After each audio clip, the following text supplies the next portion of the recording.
Like my Welcome first. to the latest episode of Indie Bants with Joe and Jimmy. I'm here with Joe, obviously. All right, Jim. Yeah, it's been a couple of weeks. It's been a month since the last time we did this. It'll have been a month because we skipped the one 2 weeks ago. Well, we didn't skip it. We had unforeseen circumstances, What which was we it? Yeah, almost yeah. had again 15 minutes ago, and some Mm. expensive audio equipment was about to be smashed by me in rage. So, But you will notice our silky smooth voices this time round well, here's hoping. because It sounded smooth to me. I'm gonna get w- very smooth and just center myself. Oh, as in, like on the frame of the video, not like meditation. Maybe both. Let's turn this into an ASMR meditation podcast. So just could be. open your chakras and get ready to celebrate some indie games. Yes, that should be the tagline from now on. I think But it works. how you been doing over the last month, Joe? I'm having a mare, Jimmy, to be fair. I mean, I feel like every time we That start this rhymed. podcast, I'm just raging because I've had some audio equipment issues and all this kind of like technical faff on that I don't think anyone actually needs. And No. like you said, we've replaced the mics. Hopefully, we should have no problems. Everyone should hear us loud and clear. You should be able to see us nice and clearly on the video. We've got our software working. We've got our audio working. Audio listeners should be able to like not have to deal with the awful audio of a broken microphone or webcam Yep, microphone. And we're all back on it, and work's been mega busy. And I got my hair cut finally, Jim. I've gone you did. because Trimmed and your beard as well. I've trimmed my beard because I'm attending a fake wedding this afternoon. A fake wedding. Yes, on ice. So Oh, you got a performance. today is my end of year ice skating performance, Oh, in nice. which we'll have to perform to Bruno Mars's "Marry You," and as the only guy in my ice skating group, I have to be the groom. So I've had to go get my hair cut and get a trim because I have to try and ice skate in a suit. So that's what I've got on this afternoon, and loads and loads of work. I've been translating a video game, and I've proofread all the instructions for a long and complicated board game this month. So I haven't actually had that much time to play indie games, but we'll talk about that in a bit. Yeah, we're Probably gonna. Sounds like it's been a busy month. it's been a mad one. Um, What about yourself? well, it's weird that you should say that you're being the groom in a fake wedding because I'm actually the bride in a fake wedding this afternoon. Well, whatever you and the last night to get up to, that's it. No, nothing quite as exotic as that. We've been getting the back of the house sorted, and A work's actually euphemism. not been that bad. No, um, plumber's finally been in and finished what he was Uh, supposed to finish a week ago, so that's nice. At least everything's got running water back there now. Um, and then yeah, work's been okay, but just life in a renovation with two young kids is busy. So yeah, but it's all good. I can't really complain. I can't say we've had anything I think we should have awful a happen. tradie complaints segment of the podcast where you Oh, just that's it. it's like It never ends. there's nothing better than like finding like a good like tradie that'll like get the job done. Like the second you find that, like life is so much nicer. I'm the same with like my mechanic, where it's just Yeah. like I know that I can just take the Oh yeah. car out, Yeah. take the car round to his. The window broke on the car the other day, actually. Yeah, so it just How'd the remained. window break? I opened it and then it decided that was the situation it liked That to was be in. it. It just went, no, I'm not, Ah, I'm not rolling back up. And because it's electric windows, I was how like, dare you? I was How just dare like, you turn my down? well, basically, Your yeah. car's a diva, Joe. It is, and so the worst thing though is then we got some rain, so I had to just tape up the gap in the window. Had this nice aerodynamic feature on this slightly ajar passenger side window, which when you're going down the motorway, literally Yeah. sounds like you're in a Oh drum yeah. line. It's just like Yeah. it's because obviously it was just masking tape, and I was just sort of, but good mechanic. I take the car, the pop around in the morning. I'm like, that's broken. One of the front lights doesn't work. Jesus I Christ. think I need. I think We I could need do a new podcast windscreen on your wipers. car. I know Just it. the week to week like mishaps and adventures of Joe's car. But the thing is, he's like, yeah, I'll get it sorted this afternoon, leave it with me. I'm like, winner. And then at like 2 o'clock in the afternoon, he's like, yeah, it's all done. It was the work's really cheap. It's all like easy stuff where if I could actually be bothered and didn't have enough work on, you feel like I could probably You just could wing like, it.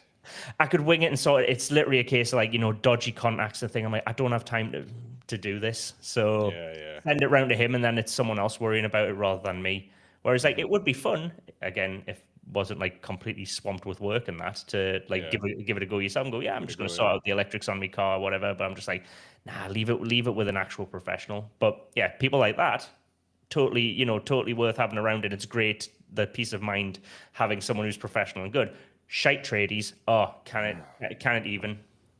Got a No, good it's plumber though, annoying. We theoretically. over the course of the last 4.5 years, we've managed to whittle it down to a group of people who actually like. To be fair to the plumber, he he did do the job and he comes back, but like it's just one of them things where when they leave the job and then there's a small issue and then you can't use that thing because they have to come back like 3 days later to fix it. That's when it's frustrating. Even with the good ones, that's frustrating. Mm. And you, Yeah, yeah.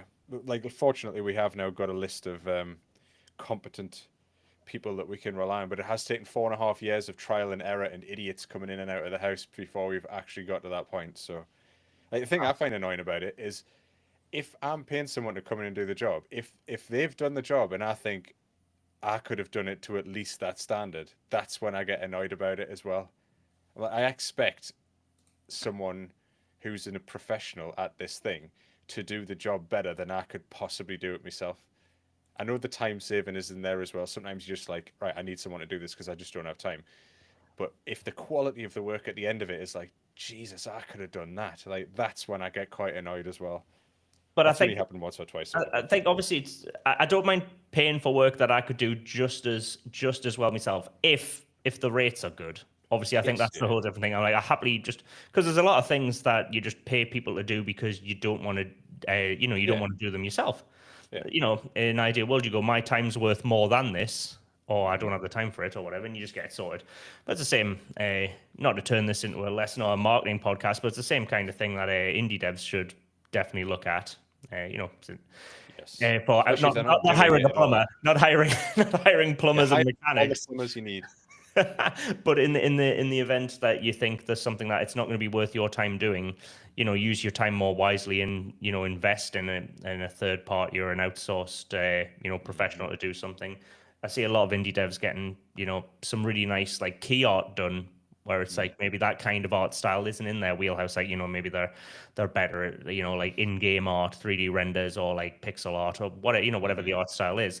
Then you see them and they go out and they go, well, this isn't really the art style that I'm best at, and I can hire someone to do a nice bit of key art for my game to go Mm-hmm. right up there on the Steam page and just wow potential players. But yeah, Oh yeah, for sure. it's the bane of everyone's existence. I think finding like reliable people to help you out with crack on. Aye. But Right, yes, we've slammed the we've trades. ranted enough. Rant over. Yeah. So we've slammed a bunch of professionals that we've never met, but Yeah. All of them. No. oh yeah. Uh, but we can.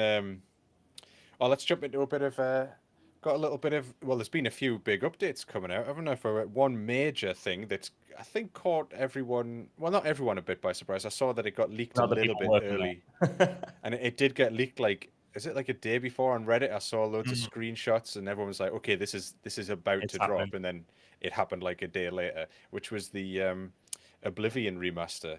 And I'll be honest, I think calling it a remaster is a little bit of an understatement.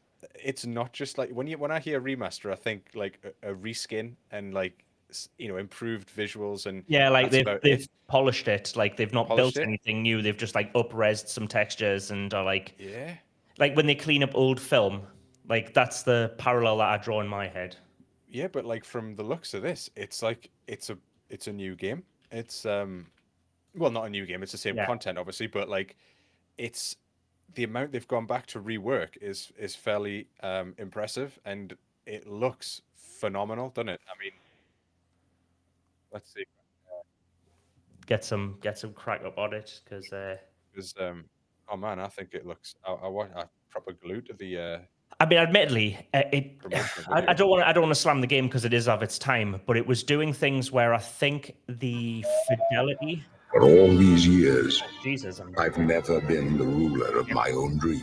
I'll Get turn the the sound audio off. off, Jim. Jesus. Sorry, although Audio Patrick is not Stewart's that good. voice is better than ours. No, it's something where you're just like the old game.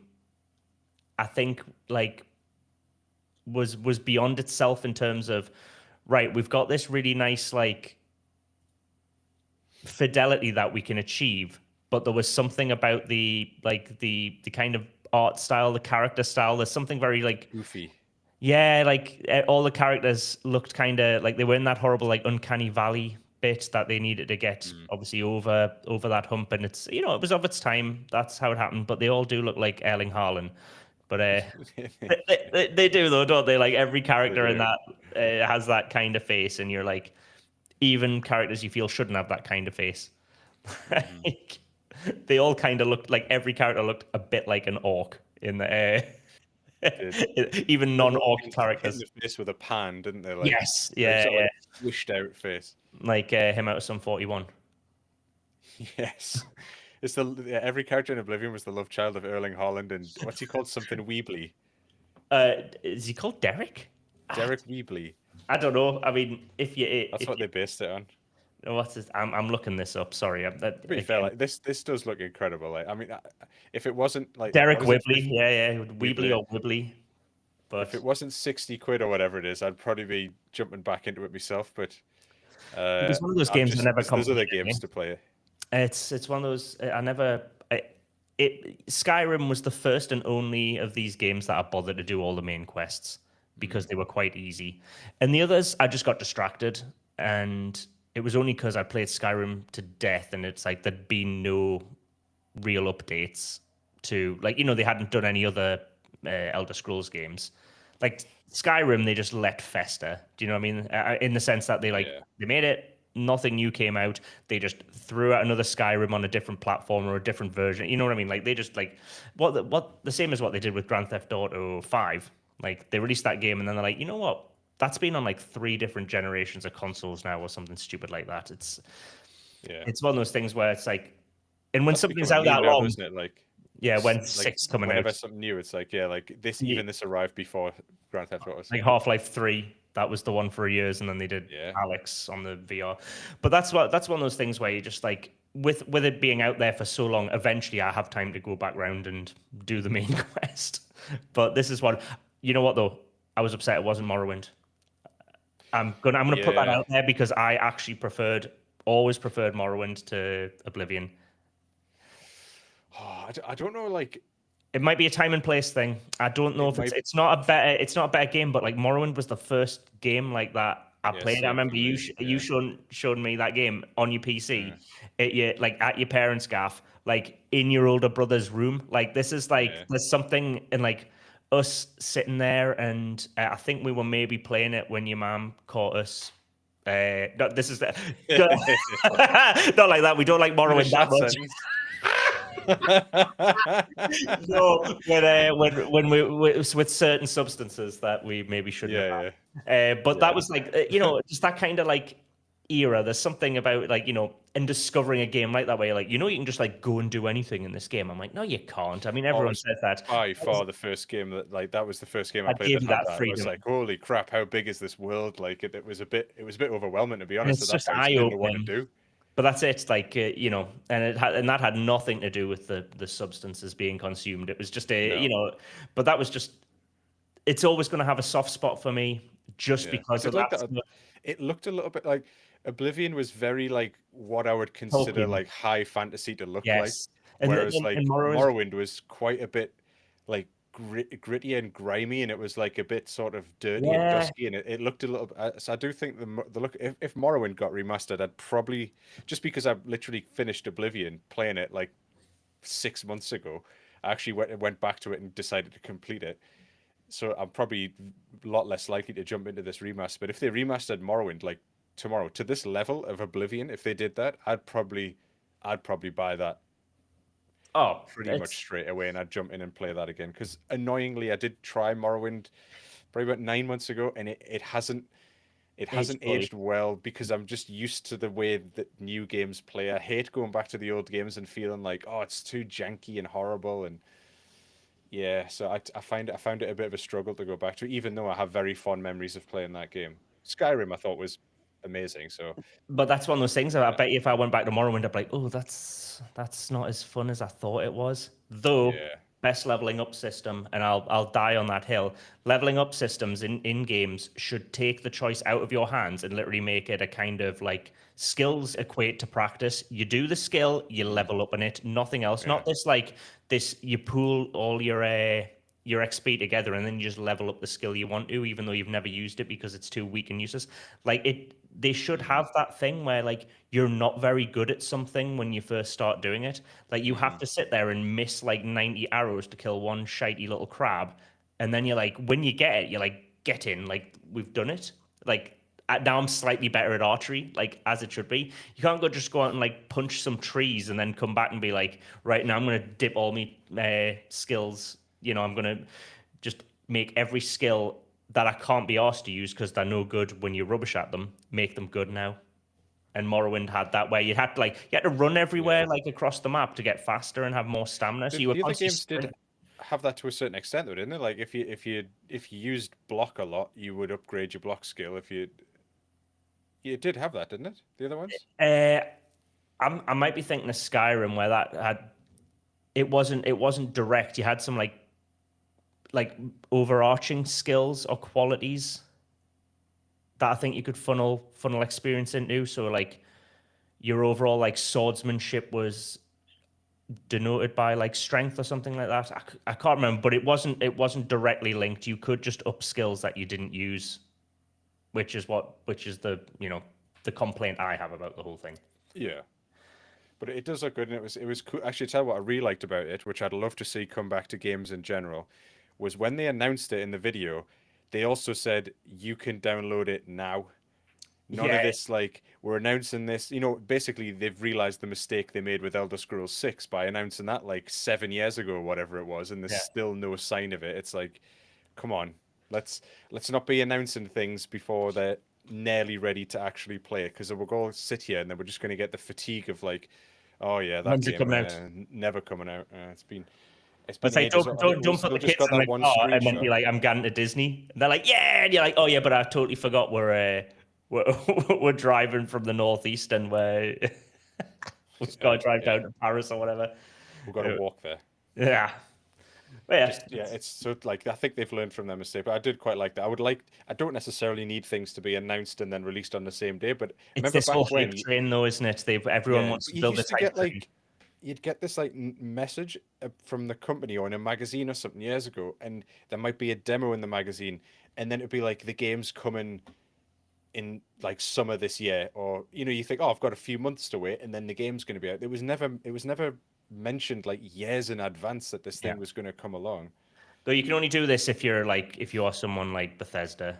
Yeah, I know. This is one of those things. I was like that I would never advise like an indie dev do this. Like that you have to have that marketing like snowball effect of building up the the awareness for your project. You can only do that if you're Bethesda, because it's something really cool. It's cool to do, and this will probably generate more talk than the option of actually slowly building, because people are like, yeah, I'm not that excited, but just being like, oh, it's they're going to capture that like on a whim kind of. Yeah, but then they also have like different indie devs where we've been talking about how indie devs can be marketing their game from like the whole creation process can be part of the marketing, whereas for like AAA, the situation is that they have millions of dollars to pour into marketing when the game is ready to market, which is like that's an unfair advantage not unfair, it's an advantage that they have. So when it comes to the marketing period, they can just chuck money at it to generate the awareness. If you don't have that, you probably have to start, as we've said, much earlier in the cycle and use the whole building your game as part of the marketing for the game to help build that awareness, because you don't have money to drop at the like demo or pre-launch stage to generate all that additional awareness. You have to do it over a longer period of time. So yeah, it's an advantage that the huge studios have, is that a game could be 6 months out, but here's $25 million to go spend to market the game for the next 6 months. It's massive. Aye, well, it was a nice surprise. I mean, it's not that I often look to Bethesda for like good news from the gaming industry. So it's they've dropped the ball the last sort of like decade or so, haven't they? They haven't done great, but that was probably one of the better things they've done.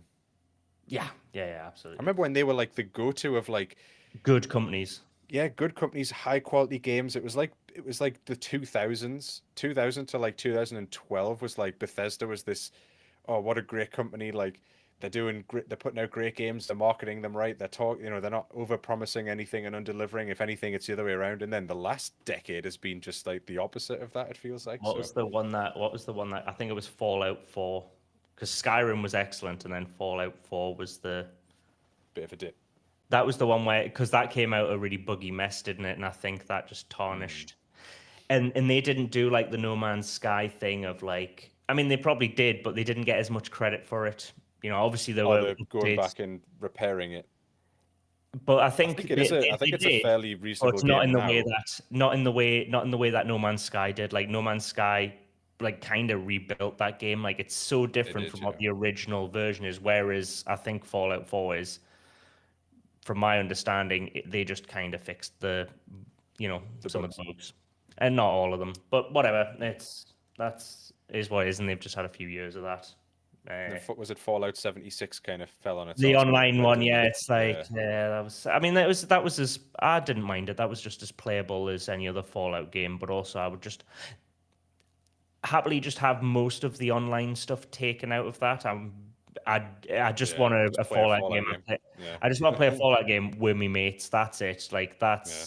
whereas I don't want it all Just connected. I co-op don't. Fallout, basically. Yeah, I don't want random like twats rocking up and just like, I get it that in some people like that kind of thing. I just want to like work my way through the story whilst chatting to me pal, because there's a lot of downtime in those games where you're just like ambling through, like the wilderness and shit like that. And I'm like, yeah, whilst I'm out like leveling up, it's one of those things where it's just like, especially at the age we're at now, where you just kind of like, you've got enough stuff. It's like when you play games with your mates, you kind of want a game where you can also catch up with them. Do you know what I mean? Like, there's too many games that are like take too much of your like mental bandwidth, and you spend like an hour or two playing them, and then you're like, oh, I don't know what my mate's been getting up to. Actually, that game was just too intense. Like when we used to play Siege, that had like between rounds crack on, but you were just like, oh, I guess, yeah, Jimmy does have a new kid. Totally forgot to ask. We were too busy, like shouting about like breaching walls and like getting on, rappelling down the side of buildings and then like throwing smoke grenades and shit like that. And you've been playing for 2 hours. You're like, have no idea about my mate's life and what they've been up to, because we haven't actually been hanging out. We've just been focused on playing this game. We did defuse the bomb, though, which is the most important thing. I don't think we did. My recollection of how siege sessions went is that it was often like, I mean, it was like we lost more than we won, but I feel that is the case in most games that I play. That one was a tricky one, though.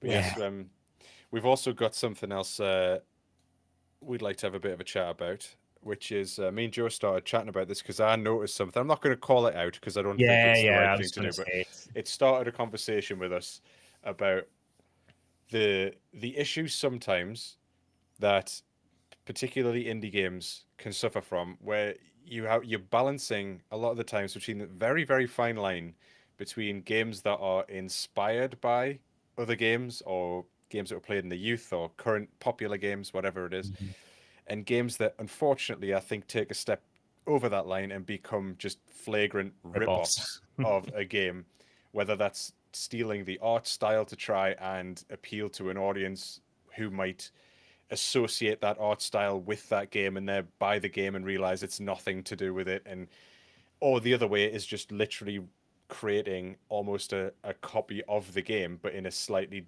sort of different style, and it's essentially the same game. And we just started having a bit of a chat about where is that line. And Well, for context again, not going to call out the game, but it was. But what for this one, we found some key art. Going back to what I was talking about, hiring people for key art, which again, this might have just been a whole like conversation breakdown or something like that. But basically, the key art was far too similar to the art style of another game. It was, even though the game itself didn't have this art style at all. So it was kind of weird seeing this key art where you're like, this game looks like another. The key art for this game looks like the key art for another game, which gives me the impression that this game looks and plays like this other game. And actually, once you looked into the game, it was nothing like it. So it was an odd No. choice in the first place to do it. But secondly, I was trying to play devil's advocate when we were talking about this, Jimmy. I did say perhaps this is something where they have outsourced someone and said, "Hey, I like this. Can we go for this kind of vibe?" Yeah. And the person came out with it, and the art was cool, and they were like, "Yep, love it, approved. That's great." Or they tried to do something, and they were like, "It's not X enough. It's not. It needs to be more like this." And eventually, and I've been in situations like this where I've been working with clients, and they've said, "This is what we like." And you go and try and like do some things, and they're just like, no, this is what we like, and we want it to be like this thing. And Yeah. it's we're often like that. I think as humans, we do this a lot. We go where We do, but it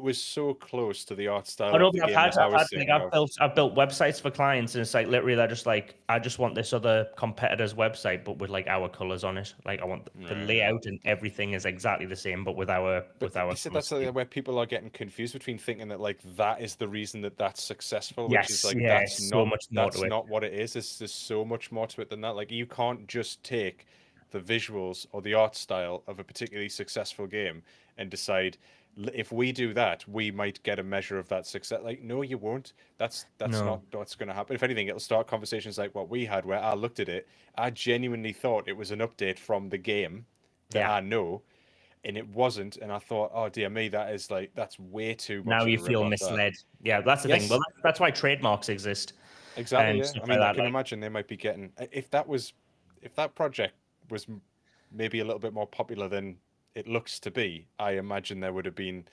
I don't know. I think this is maybe the tip of the iceberg. It's probably there's so many of them going around there that the inspiration is so much bigger than I am. They're just not bothered. Like I wouldn't be, Yeah, maybe. If But then anything, it there made me was think about the original game more than it thought about the new one. So I was like, oh well, well. it's like that one that did the rounds, and I can't remember its name. That was another game that did the kind of early animation style. I can't remember the name of this game either, but it was copying. Well, was it copying? Was it inspired by? As you can't say anyone's motives, but it was heavily inspired by Cuphead, or by the art style of the 1920s, 30s, early Right. Yes. golden age of animation that Cuphead was inspired by, which in a sense is which I didn't get why it got so much anger directed at it. And again, I can't remember the name of this game, but anyone who remembers the game that copied Cuphead, that was got slated by so many people in the like indie community. Maybe this game was just inspired by The art that style of 1930s art style, like Cuphead was. Yeah, I guess if you can draw it back to that, then that's fair enough. It's Because like Cuphead. Cuphead, it wasn't a run and unique art gun, style, was it? not a run and gun. No, exactly. Cuphead didn't They invent didn't that art invent it. style. Yeah. Yeah. They meticulously like recreated it and recaptured that, but no one seemed to be like going, "Oh, Cuphead's just copying an old popular style." It was like it was a good idea to do it. It seemed weird that like the second game ever to do it got so much flack for it, going, "They're just copying Cuphead," as if every single game exists in like isolation and is completely unique. Like there's Well, that's why we talked about like inspired by that is like that's a thing that exists in every creative process, but has to be. it has to. But yeah, it's just where it's like a blurred line of like where is that line of like going too far and stepping into rip off or copying rather than inspired by. I imagine it's a very tough line for a lot of indies to walk, because I imagine a lot of indies, a lot of people who do anything creative are often inspired to do that creative thing by something else that they've seen that's been creative. So it's like, oh, I'd love to do, X version of Y because I saw that thing. So like there's a lot of inspiration going around, but you've just got to be really careful not to step too far into that realm of like, well, now all you're doing is just creating a copy of that other thing. Well, for me, it's I And that's think where the problem comes in, I think. for me it's the inspired. I think you've just got to be inspired by more than one thing. Then at least how you bring two sources of inspiration together is the creative process that you bring to it. If you're just inspired directly by just one thing, then you're always going to be pulled too close to the source of inspiration. Yeah. And then you're just reinventing the wheel, essentially. You're just making the same thing again. Whereas I think if it's clear you have multiple sources of inspiration, like I liked how they did this, but I liked how they did that, then you'll end up with something that's hopefully like new, whilst also sharing a lot of the similarities to the source material. Yes. Yeah. And I think that's something I mean, that's also just a nice like recipe. That's what your USP is. And again, feel we're trying to turn this into an indie marketing podcast, but that's an indie dev's like USP has to be like, unique, Yes. obviously. And I think if you What are you take bringing to two the inspirations, what you bring to the table is this combination of things. It's like fusion cuisine. You're like, yeah, you've had um, controversial. You've had a pizza before. What if I put some pineapple on it? Like this is Yeah. it's one of those things where you just like some I love guy in this. Toronto was like, here's my twist on it. Yeah. It's not going to be That's for it. everyone because there's going to be people who just want the original. That's totally fine. But here's my twist on it, and I think if you're an indie game dev, you And can look do at that. pizza's probably a really good example, because if you look at like the first and original types of pizzas compared to like a lot of the different styles of pizzas that you get across, say, America, like the Chicago style, the New York style, Yeah, then you've got the traditional style. Like it's all pizza, but each person brought us a different type of yeah, way of making it to the table. yeah, It's now sits by itself as its own type of thing, even though it's all inspired by pizza. So the absolutely. original pizza. So yeah, it's really good analogy for people to take. It's almost like I love this, but what if I could create this version of this? Yeah, Like I'd love to see that version of that thing. and It doesn't always have to. That just don't call sometimes, it pizza, and then everyone will be yeah. happy. That's the best way to do it. Sometimes, I mean, you do occasionally get like just. I would argue, say something like, even though again, I'm sure it's inspired by lots of things, but then sometimes you get something that comes along and it's just not been seen before in that combination, and it can come along as something that feels very new. Like I would argue Disco Elysium felt very new. It felt Yeah, different to everything. It's inspired by tons of different things, yeah, but that combination of inspiration felt like unique, and that's when it can work really well. And one of the things actually that leads nicely, if you want, I can go into one of the games I wanted to highlight that I saw. do it. Yeah, yeah. It was probably a week or two ago now, and it looks really interesting. Is I think it's called Anoxia Station. Yep. I will share that now. Fire it open, and we'll have a deeks at it. And yeah, I just thought this looks really cool. And again, because of on the topic of inspiration, this is clearly inspired by the artwork of H.R. Geiger, the guy who did The the alien, artwork for Alien. Yeah, and the I think he did costumes, and some. that, right? Yeah, he's done Like he other designed stuff the as well. costumes of like the alien, right? Like I Yeah, guess the yeah. costume designers working on, it, but it was his art that But this inspired it. just Yeah. looks like something out of his sketchbook, and it's a survival base building game in the style of Geiger. And I just think, looking at this, I've not seen too many games that look like this. I've seen lots of base Yeah. building games. I've seen lots of survival games. I've seen games based on the art style of Geiger. But you put all those inspirations together to Mm. create this, and you get something that comes across as feeling very fresh and new. And this one stood out to me. Like I think it looks really cool. When it's out, I would. I think it's not out yet. I don't think. Once it's ready to go, Uh, I think I'll be jumping into that because it looks really cool. And I just and think yeah, this had the it's out in a right few days. out in a few days. 9th of May. There we It's go, 9th release of May. date. So The not even long. demos out there obviously don't have a price point for it yet, but they've described as a mining management in a dystopian near past.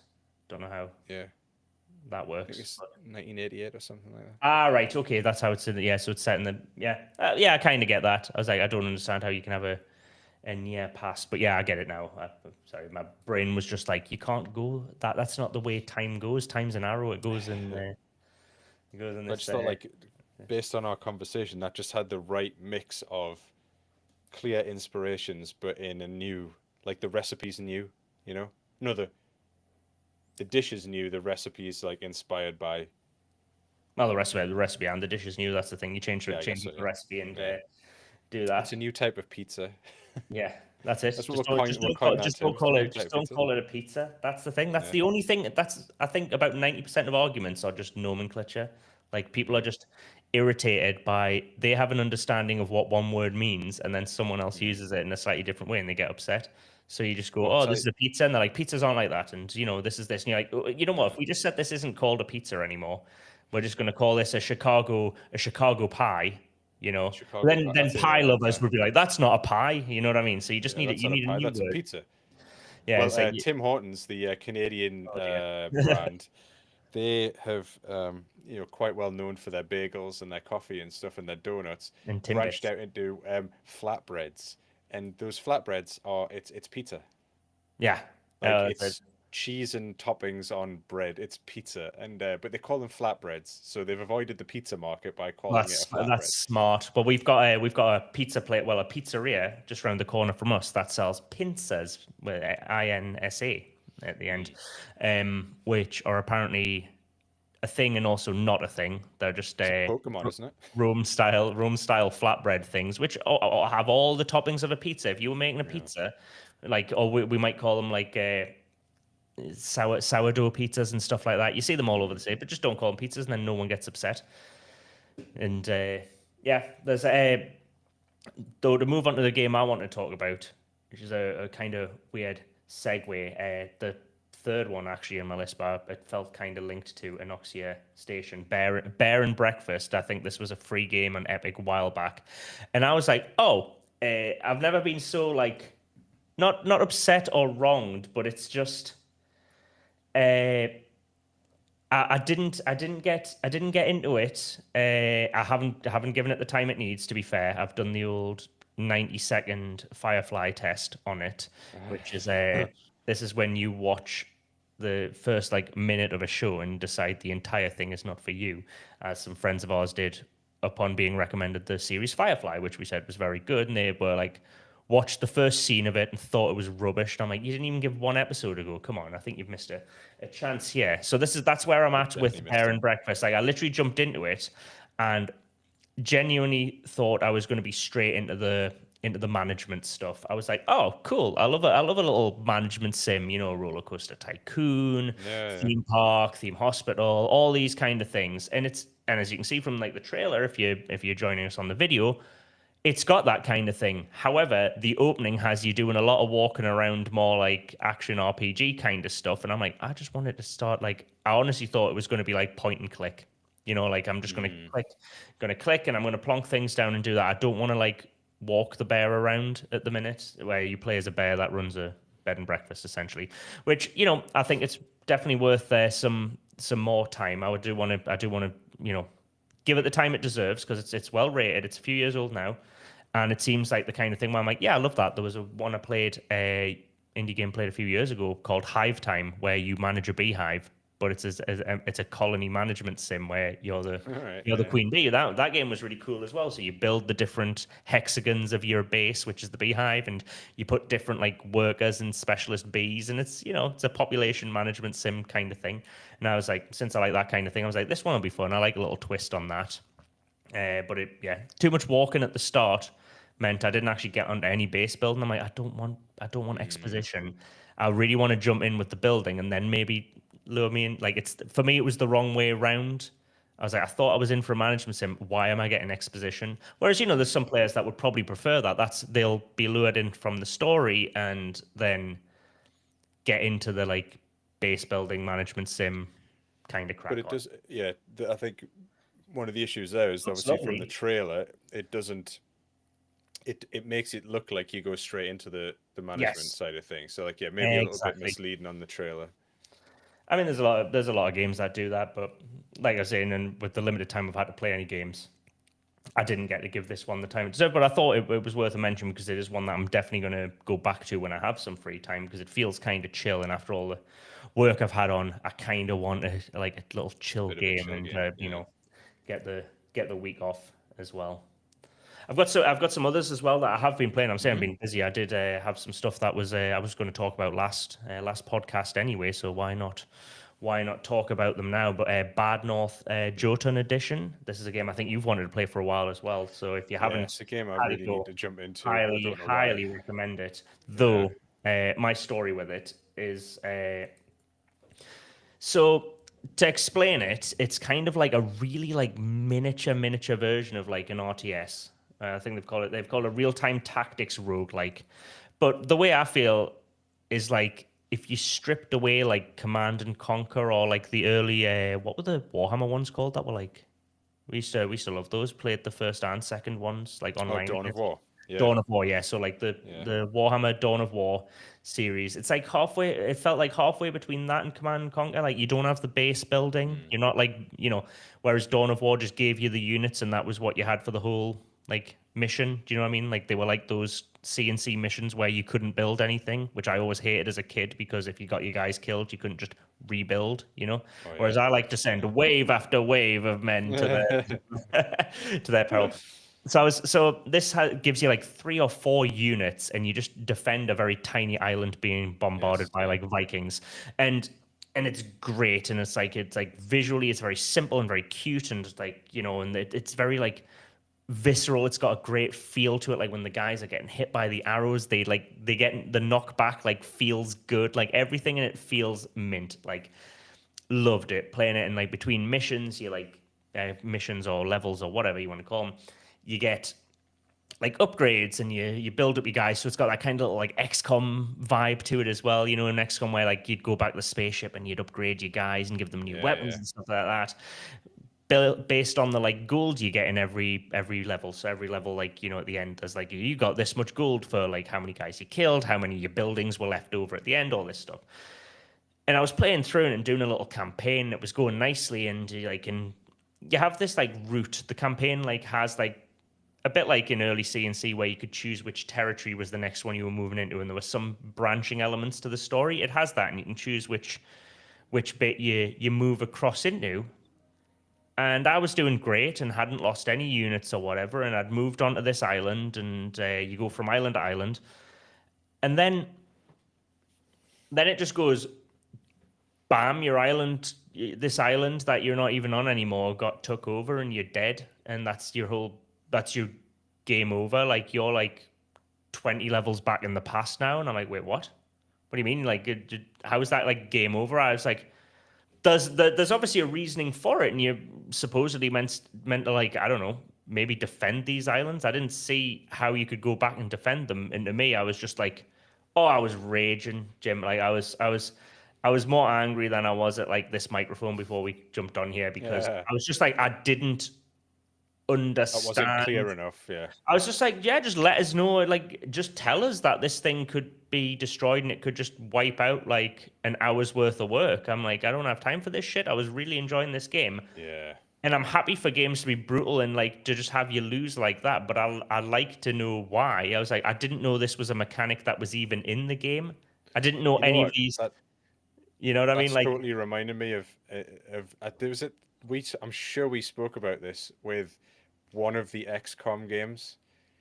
There was an enemy in the first or second one. I've never played the first one, so it's gonna have to be with the Oh, second one. Else, maybe I won't. yeah, I second won't. one, which turns up like midway through and has abilities you've never seen before, is way harder and turns up like mid-level. So like you are in the middle of like moving across open terrain or something, and then bang, this like super enemy comes out and just like annihilated like half my squad that I just built. XCOM, we were Yeah, playing Iron Man, so like there was no I saves. I I always play lost Iron Man. three like experienced troopers, and I'm just like, okay, like I I like get I this game. like So that though. I mean, I I like didn't. it as a learning moment. I think some of those are cool, and another I game thought that it did was a bit this. brutal. I didn't Oh, mind it when you I went think into that the. brutalism needs to. I get you that like it's something that just shows up, and you're like, oh, It felt big bad. cheap. It felt like Yeah, it didn't feel like it was like, okay, this is getting progressively harder, and more enemies are coming, and I get that it's getting harder, and like it's almost like the game when you're should just not blindsided hold by your it. hand. Yes, blindside. Like, I feel like the game doesn't need to hold your hand through it, but the game should be like, it progressively gets more difficult. You understand that. You understand you need to upgrade, otherwise you're going to lose guys. Oh, this level's going to be really hard when you go into it. Like, have that, all that stuff. But don't just like halfway through the level be like, oh yeah, 3 of your guys just died. Like, Well, what? Like, all the things you've taught me to do to play this yeah. game effectively are now out of the window because you've just brought an unknown into the situation. I felt that was a bit cheap. It's like when you're playing a new board game or something, and that you're doing the whole like, oh well, and I do like to like learn as I play, but then like your mate Yeah. who's already played the game is Yeah. like, oh, by the way, there's this rule that affects you now, which I didn't Yes, tell you that's about what it felt like. beforehand, and you've Yeah. made all these decisions up to this point, and now you've lost everything. I'm like, mate, you could have warned us. Like, this. Like, they've told you That's how a to good play the move. game. They've went, oh, by the way, this is what you do. This is how you get that done. This is a This good is how you move. should This do. is a good move. Yeah, And you're like, well oh, done. Yeah, you're doing by that. the way, that wasn't a good Lull move. you into false This sense is still- security. You Yeah, play yeah. 3 rounds, you're like, oh, I'm getting the hang of this. And they're like, oh, yeah, here's the card Oh, I've but just played that wins me the game. yeah, exactly. He Yeah. has that stupid card What? that like auto wins everything. It's like, yeah, when you get blind, it's like I think it's good to get like devastated. Do you know what I mean? Like it's Oh, yeah. but not the loss. That's the thing. I could have taken like a setback, but not a game over. That's the thing that gets me. Where the big It was bad. almost, that was game over in that, though, That's what I because, like, mean. When you we played the when Iron you Man and stuff. I recovery. lost 3. I was halfway through the game with like half my squad experience gone, knowing that the next level I was going to have to be in with like rookies with no equipment and stuff. And I was just like, oh well, I can't do this now because we played Iron Man on the hardest level. It was hard, and like I'll have to start again now. That's it. Yeah. That 15-hour run that I've been on, that's over Yeah. now. Like, Yeah. that was really frustrating. So I mean, that's yeah, a cool no, thing about I get it. Yeah. The Iron Man modes, but Don't Yeah. Starve Together was the game that did that quite a lot. But that felt did. like it was the loop. Like the loop is It was, yeah. You you knew go, the next one was going to be really hard. you knew the next one was going to be the one that killed you, Yeah. and then the next time you played, like that felt like that's the way the game had you play it. It's like here's the milestone, it's going to be game over. And then next time you play, you're going to know how to get past that milestone. Like you are going to die to each of these milestones at the first time. You are going to fall at the first hurdle every time. And that's how the Yes. game works.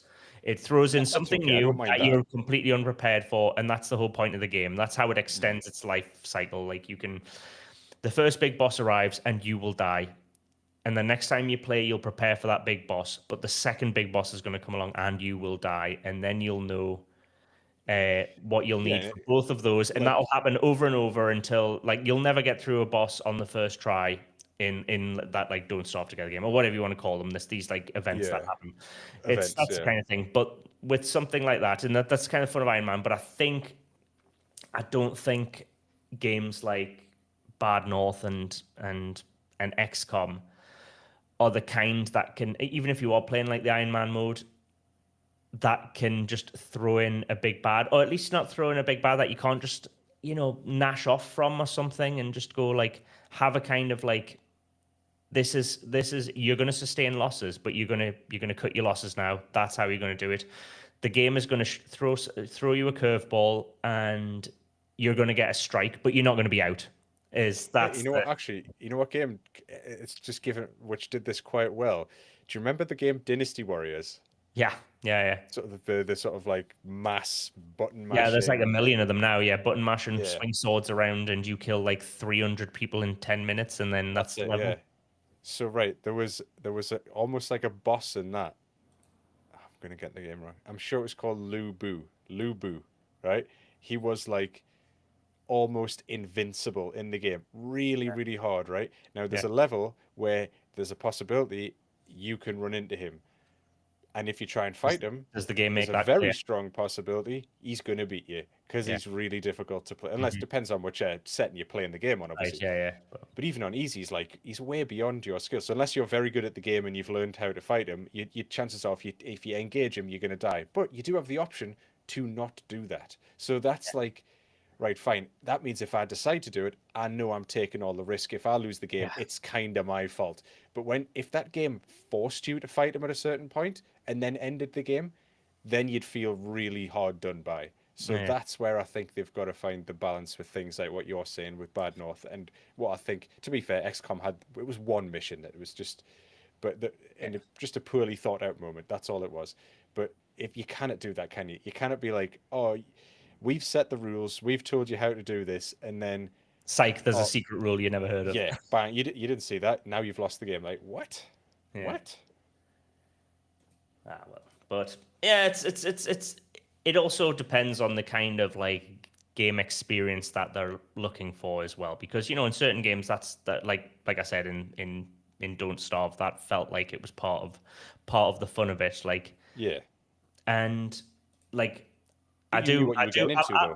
I like difficulty, but yeah, I don't. It's the cheapness of something that you can't prepare for. It's like people know Dark Souls is always the example of super difficult games, and people know what they're getting into, and they know they're going to die, and they know something's going to come up, and it's going to have a move that's just going to batter you. And that's And the fun of the game for them, isn't it? It's like now I know it's coming. I'll go try. And it's the same with Don't Starve. Like you're going to die. Like right Then from the the fun outset, is but how do I do XCOM it? eases you into that. Like XCOM doesn't start with the first mission being nails. Well, Like it XCOM's had, thing is don't die. XCOM's thing is you have to survive this. So like yeah, if you're saying exactly. you have to survive and then you throw in this like game ending moment, then it's like, well, that's cheap. But Don't Starve, it's like, no, you're probably gonna die, but Yeah, then next I time mean it's round you'll figure literally out like how to beat this alluded thing. to in the title. Like Yeah, exactly. So it's that you know what you're getting into. It's just a way of balancing expectations, I guess, when people start playing games. yeah. Well, Did shall you we jump have on the? Should we jump on another my one? last one? Yeah, Yeah. the last. Well, let's have a fight. This is one, not a this is not a new indie game that people are going to be like, oh, I've never heard of it. I mean, this is one I finally jumped in. Infinifactory is a game that is like, I mean, it's 10 years old now, so Wow. it's one of these. It's one of these games where it's just a nice puzzle game in 3D space where you've got to basically just make a production line. That's the be all and end all of it. It's got this nice kind of almost a Portal-esque like Yeah, yeah. story around it as well. So All right, story, okay. but in the same way that Portal's just like here you are. This feels kind of sinister. You just kind of like wake up somewhere and do like a training uh, program for like how it works, and then it's got like like every level has just like a random dead body on it that you can go up to and like That read was pretty good timing, Joe. I don't know if you know, but listen, that's yeah, exactly so when it the came dead up. body popped Yeah, up. it's yeah. So that they always have this like random like dead worker, so you get the idea that this factory's not like up to code kind of thing, and you've got these like seemingly evil alien overlords that are just that's what you've got to do. Your job is just do this, make X product, and here are some like essentially Lego bricks of different like uh production line parts that you put together. And there's always like there are multiple solutions because you've got like the 3D space to work into, but if you really want to get into it, and if you're like, I don't know, someone with a degree in engineering, for example,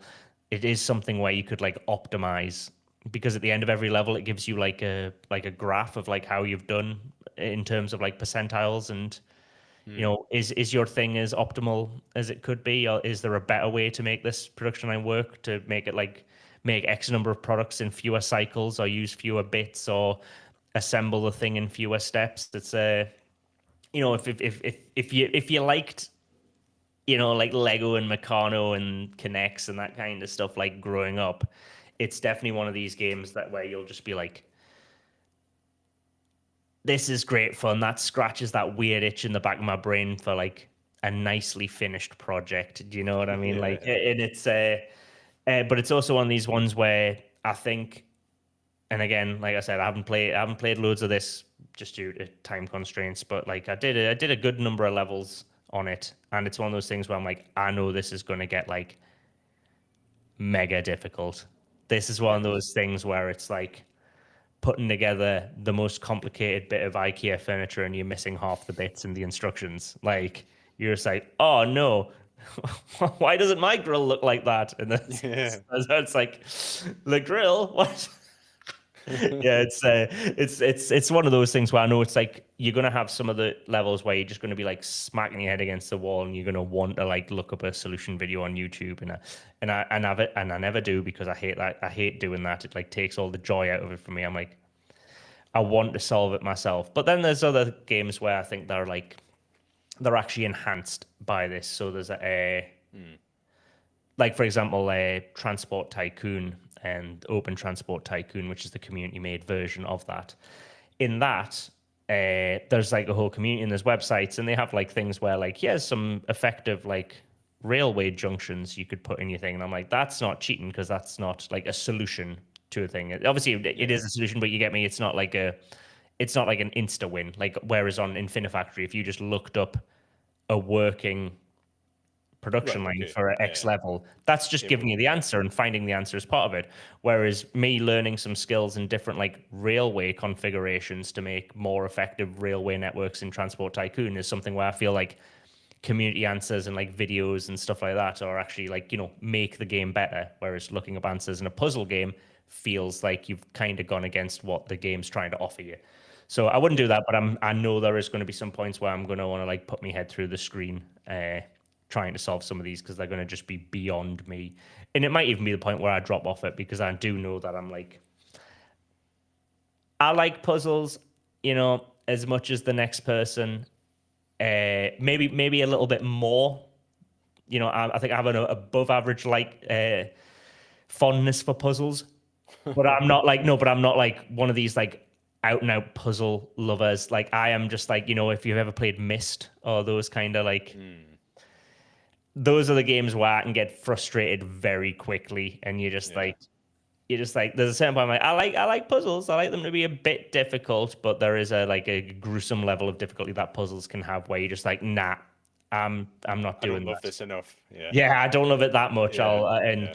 so I'll see if this is something that I'll eventually like drop off when it gets mega difficult. But I think there's still quite a lot of hours in it available for me to still like extract enjoyment out of it. I'm not Yeah, gonna like 100% it or like optimize everything I do. I'm probably one of these players that will get a solution and be like, if the solution works, that's good enough for me. I'm not gonna go back and optimize my solutions. I'm like, yeah. get a working solution to progress to the next level. That's the kind of depth that I like And then out of I'm these done. kind of games. Exactly. But yeah. Cracking, right? Well, I think that's been a pretty good roundup. We've done a double length episode this time around because obviously we missed the last one due to various things. So we'll be back to probably around about half an hour next time in a couple of weeks. So let's Yeah, have a that look. should What will that be. be? Are we doing The 16th and 9th. 30th or 9th and 23rd, Oh, do right? you want to? Yeah, we could. Yeah, we 9th could and do the 23rd. 9th, right? Yeah, 9th that's and how I'm 23rd. looking. Yeah, that seems So to the line. 9th of May and the 23rd of May are likely going to be our next couple episodes, back to about half an hour. You've had a good couple of games. And one last thing, Joe, I just want to ask you about. Have you seen any of the new season of Andor? No, no, no. I've like I was saying, I've been so like swamped with work and crack on. I saw it's up, and Yeah, it because is. there's I'm not even gonna get onto it next week. Actually, there's because got folk visiting. Literally, I've just like had no days off in like 2-3 weeks now. big. Yeah, Got people visiting next week. I'm finishing up all my work for the month on Sunday, and then I'm having a week off, but nice. with guests. So there's no time to sit down and watch then. So the week after, it becomes my all the Star Wars like series and mini series or whatever you want to call them. All of those are my special lunchtime viewing, which sounds Yeah, yeah. weird. But yeah, when those things are out, and because they're normally weekly, Well, you'll I have normally four get like episodes or one. something by then. Eh? Yeah, I know. So I'll have an entire week of that, just like Yeah, getting yeah. back into work in a slow kind of rhythm. But that's one of Well, those things where I'll just that's when I get a long lunch on when yes. normally once a week when there's a new Star Wars thing out that's coming out weekly, like every Wednesday or Thursday. I'm like, yes, that's out. Today's lunch is going to be 45 minutes instead of like Yeah. 20. Well, the reason I ask is I think I've found my new favorite Star Wars prop that I would want if it existed in real life. I'm not going to tell you what it is. I'll It's keep an in eye out for it. Yeah, it's something turns up in one of the episodes. I'm like, oh man, if that actually existed as a real life thing, I would have that so fast. So yes, not as high as obviously a lightsaber. Come on, obviously that's the thing everyone wants, but it would be high up on my list of things I would want in my house for sure. I'm gonna keep an eye out for it, Jim. That's I'll tell you what, in what you said, you're going to watch it in a couple of weeks' time. So if we get into next the podcast. 23rd, I'm going to quiz you on what it might be. You'll probably have seen it by the Oh no, 23rd. I'll do it, but do it on the 9th. I'll have it watched by then, Okay, right? I'll quiz you on what Yeah. the object is that I think that Because that was that you that week think I of should. the week of the next podcast is going to be the week where I'm going to be getting back into work for the Okay. month of May and watching all the episodes. So I'll have 4 or 5 episodes watched by that point. It's Monday, Okay, Tuesday, you've definitely seen it. So yeah, it's yeah, Mint. it's a fun little thing. Cool, right? Well, thanks everyone for joining us, and thanks Joe, obviously, and I guess we'll see everyone in a couple of weeks for more indie games. Absolutely. Brilliant, right? Catch you later.